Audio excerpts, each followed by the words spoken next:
ADR. Promoting dialogue.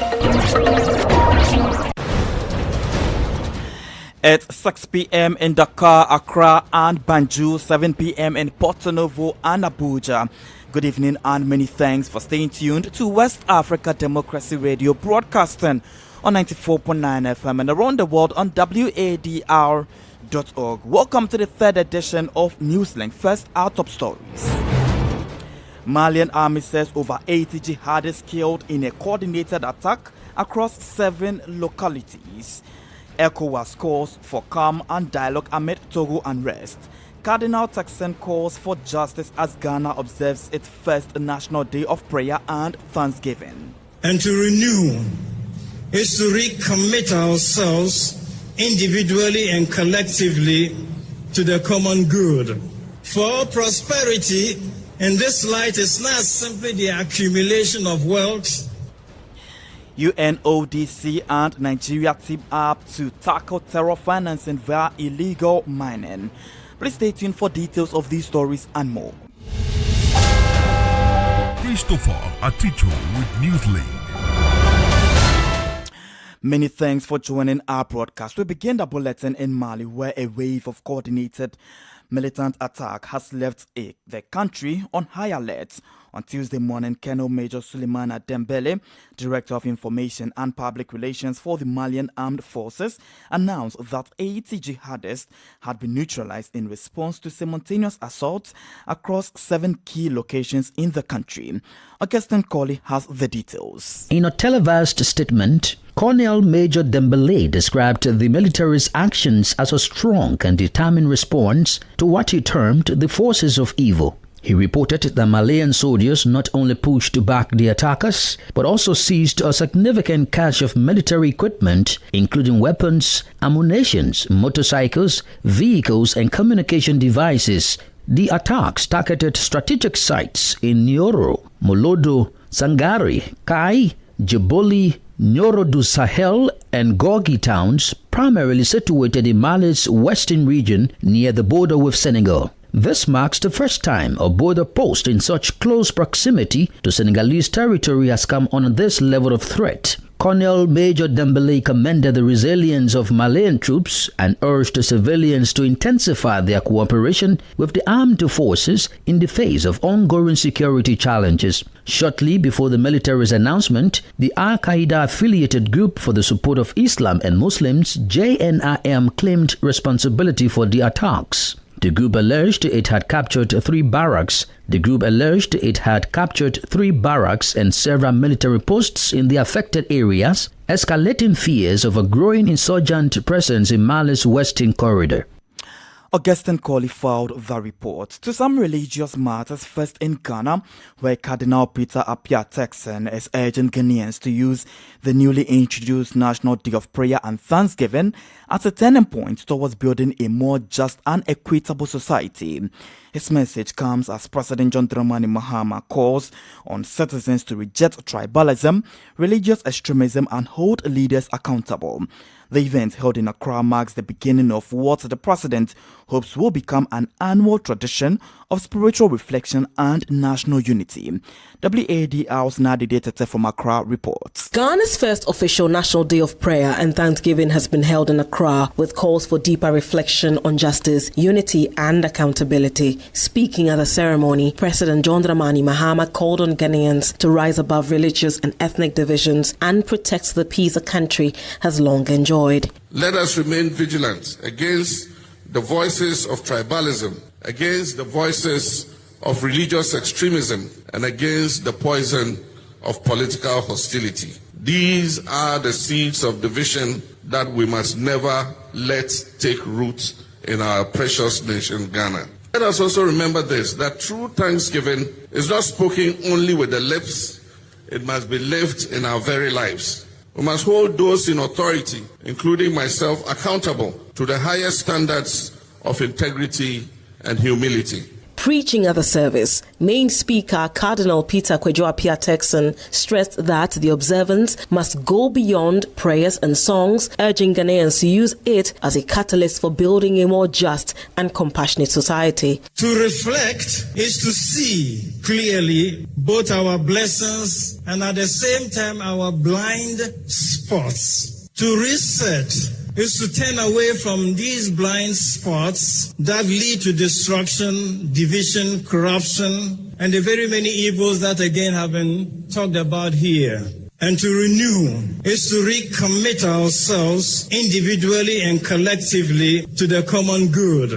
With this, then, let this gathering of ours mark not only a moment of gathering to give thanks and gratitude to God, but also a turning point in our own shared journey towards a more just, compassionate, and a unified country.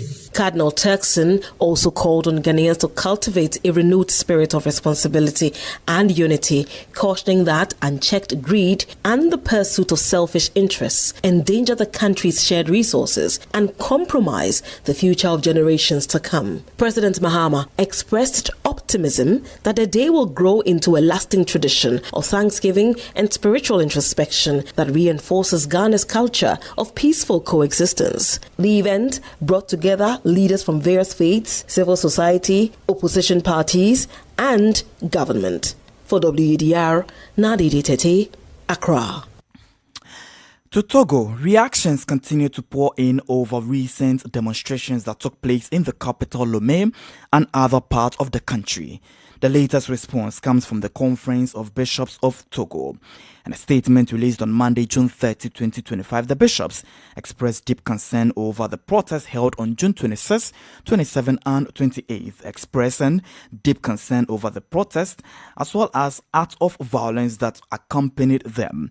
The demonstrations were marked by calls for resignation of Fonya Singbe, who currently serves as president of the National Council, as the president of the Council of Ministers. Sankule Janko reports. In their statement, the prelates said they had followed the protests of recent days with deep concern. The religious leaders condemned the reported instances of violence and called for calm. Father Emile Segbedi is the spokesperson for the Togolese Bishops' Conference.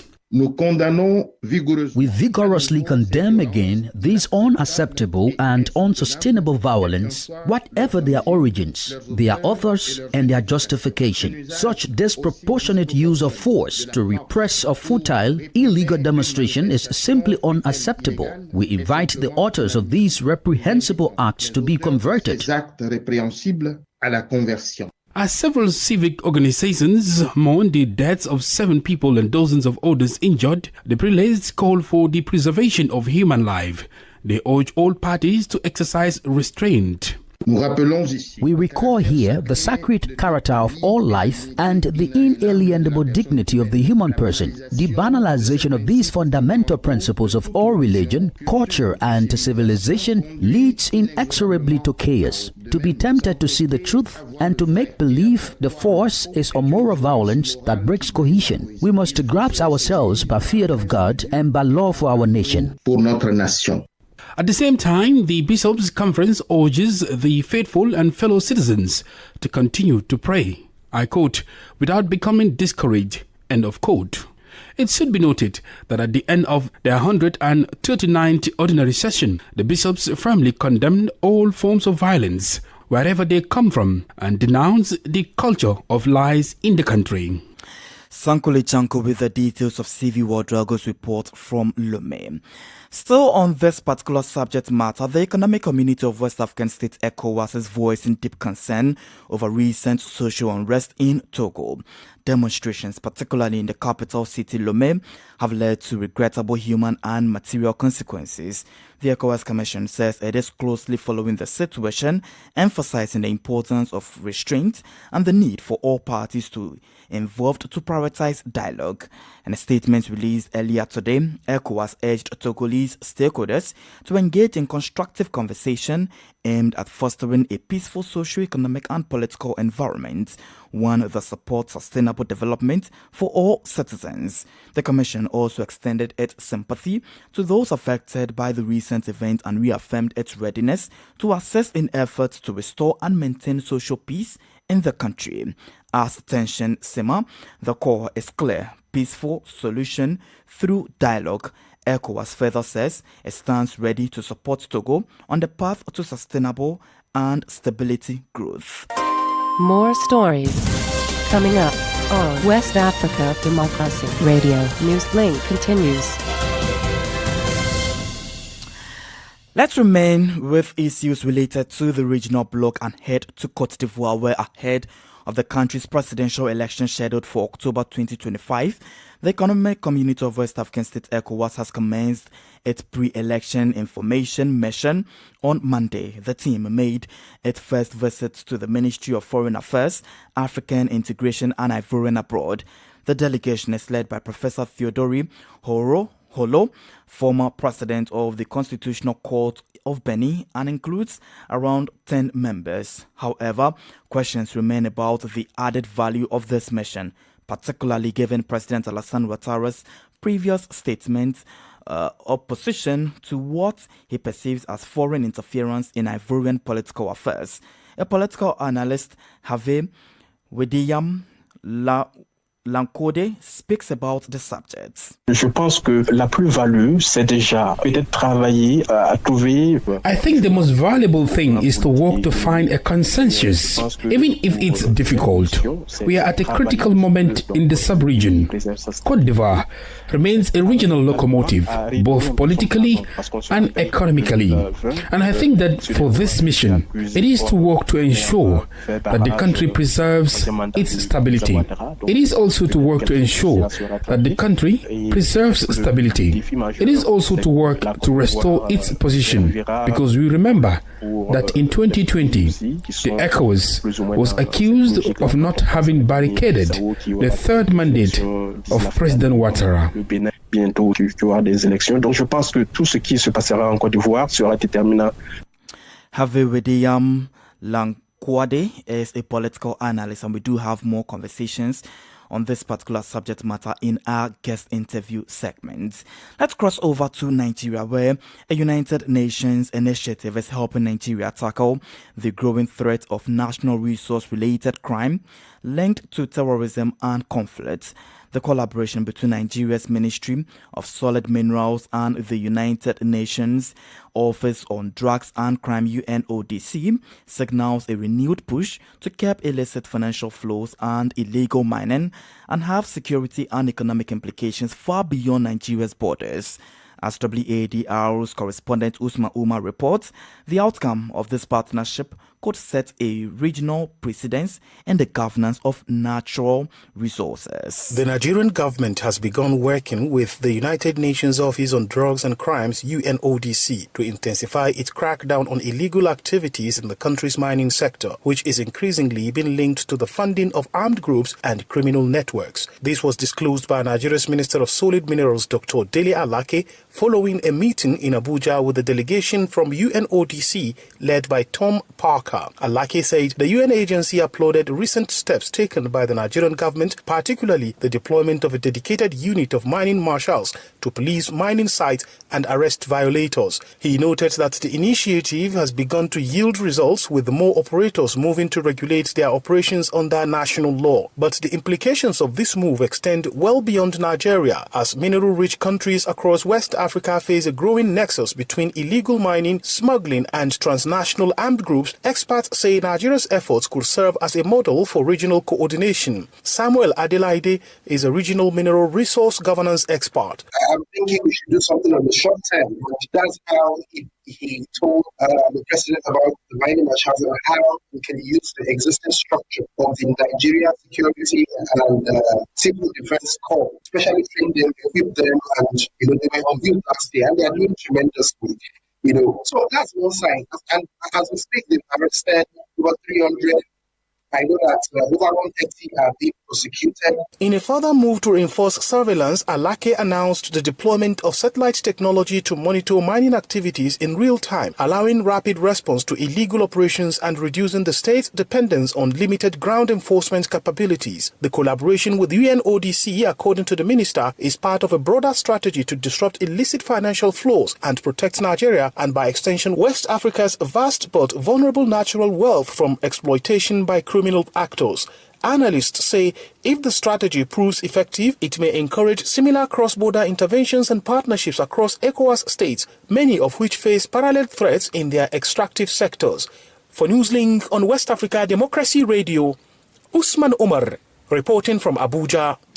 We head to Guinea as the main opposition party, Union of Democratic Forces of Guinea, UFDG, is facing an uncertain future as it grapples with deepening leadership crisis. Recall, late last week, the Ministry of Territorial Administration ordered the party, led by Cellou Dalein Diallo, to postpone its upcoming Congress scheduled for July 6, 2025.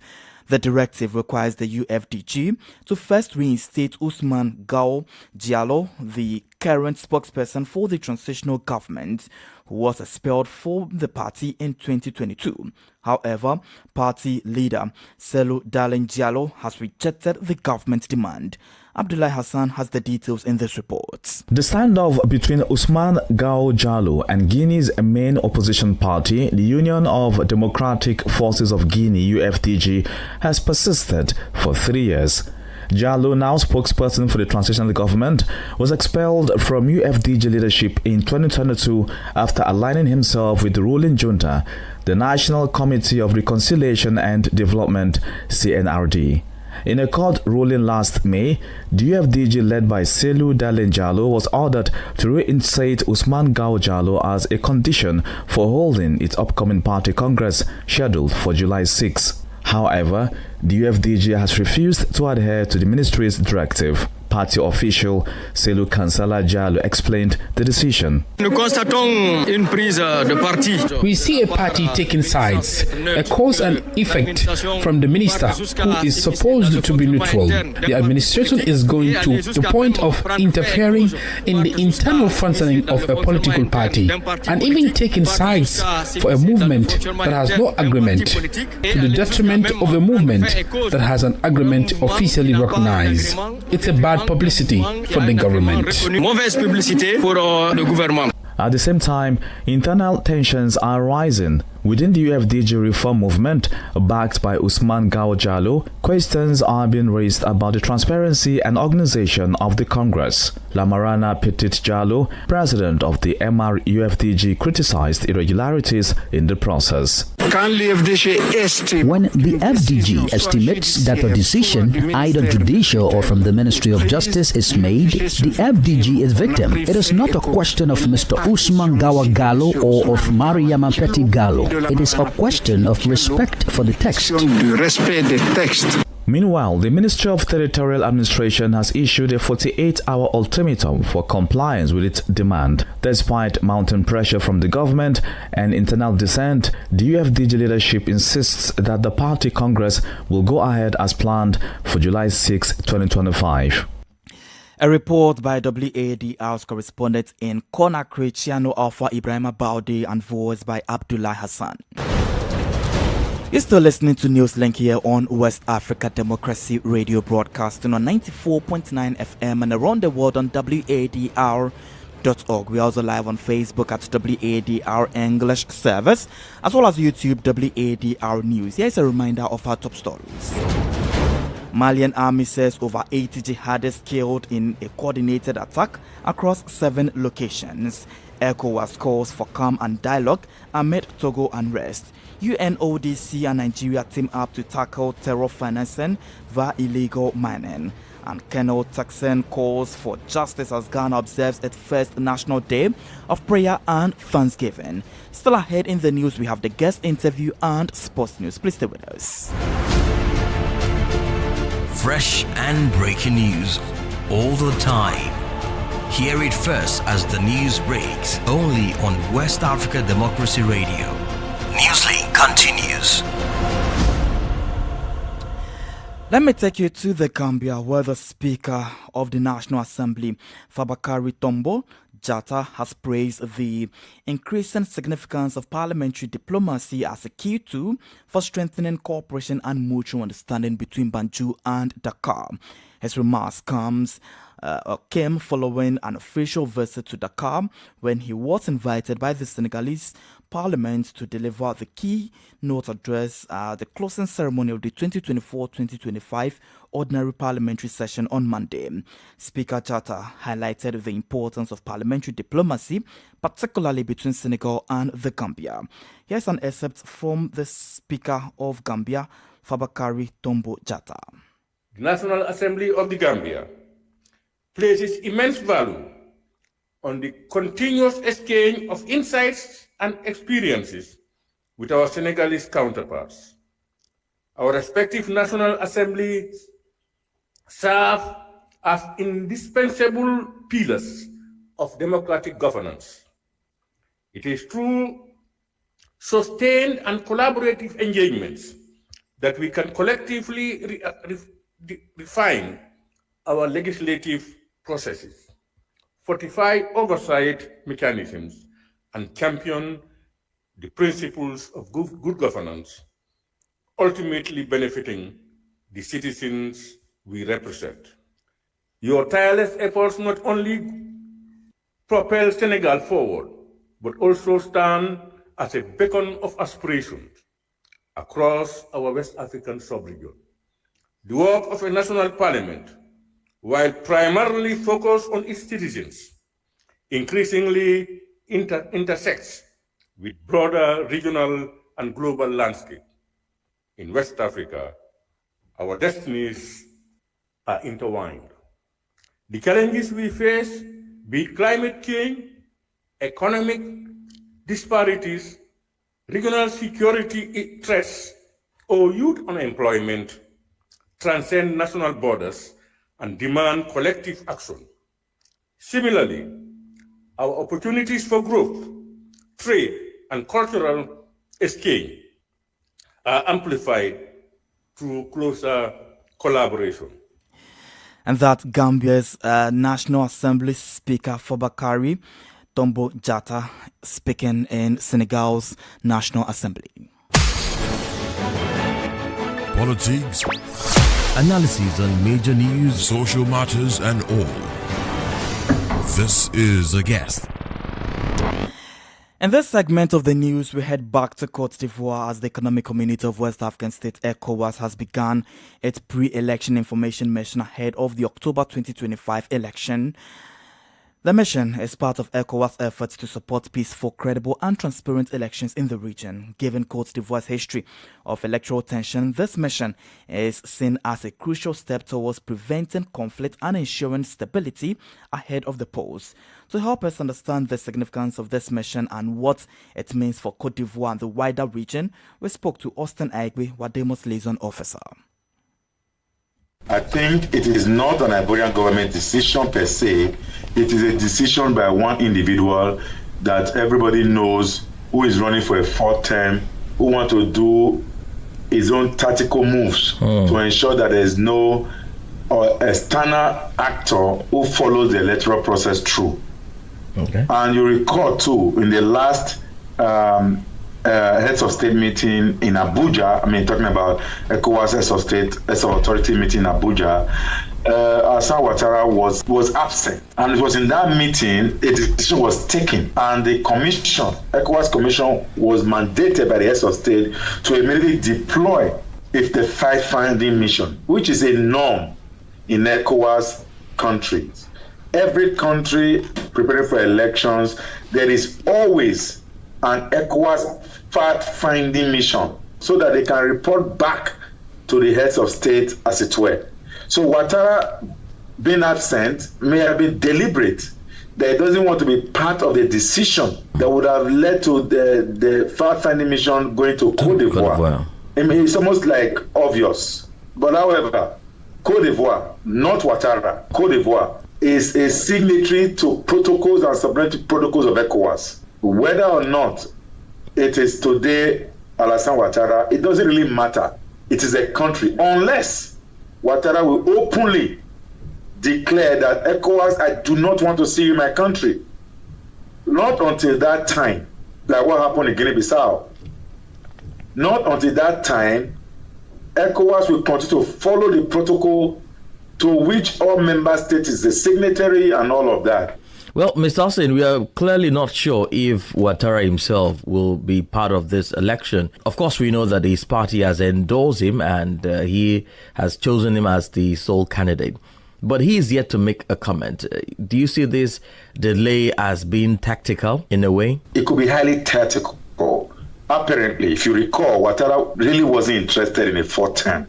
I'm sure from the standpoint I am, looking at Côte d'Ivoire electoral process, political environment, it sounds to me that President Ouattara really does not want to go for a fourth term. However, he is shopping for someone who can protect him, who can deliver for all of the external forces to which he's loyal to. Ouattara's silence is challenging. Election is just a few months away. Yeah. I mean, this is July, August, September, October. Yet you don't have a candidate from a major political party. But I think that President Alassane Ouattara is trying to further wait for his intelligence to get him report on what actually needs to be done. So when it is time, it could be September ahead of October. President Ouattara declare candidacy. He can even declare a day before. He can change the constitution, declare a day before, and still win the election landslide. Austin Agbe is Wademo's liaison officer. And anytime you hear that whistle, it tells you it's time for sports. And Sankule Janko is here. Sankule, what's happening in the world of sports? Of course, a lot is happening in the world of sports, but let's talk about the African Nations Championship. That is CHAN. That is, of course, fast approaching to be held in Kenya, Tanzania and Uganda. But let's begin with Guinea, because with the 2024 African Nations Championship fast approaching, Guinea's locally based national team, the City Lashore, is gearing up to restore national pride after senior side failed to qualify for the AFCON 2025 to be held in Morocco. The Guinea Football Federation has named a 26-man provisional squad as the team heads to Senegal for a training camp starting Wednesday, that's tomorrow, July 2. They will, face CHAN title holders Senegal in back-to-back friendlies on July 4 and 7 in Dakar.